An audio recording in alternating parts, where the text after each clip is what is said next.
Hi hello అందరికీ నమస్తే. మీరందరూ బాగున్నారా? నేనైతే చాలా బాగున్నాను. ఈరోజు వచ్చేసి అయితే మన ఇంట్లో బెండకాయ ఫ్రై, ముద్దపప్పు, పచ్చిపులుసు. నేనైతే బెండకాయ ఫ్రైతోనైతే ఫస్ట్ అయితే టేస్ట్ చేస్తాను.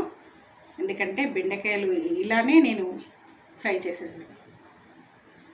సూపర్ ఉంటుందండి, టేస్ట్ అయితే అది తిరిగిపోతుంది.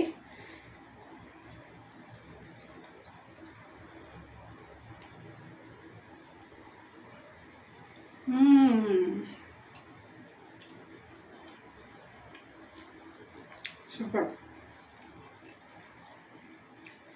మొత్తం బెండకాయ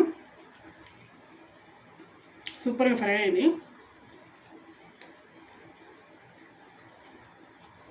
ఇలా తినేయచ్చు, పిల్లలు కూడా ఇష్టంగా తింటారు ఇట్లా ఫ్రై చేసి పెడతారు.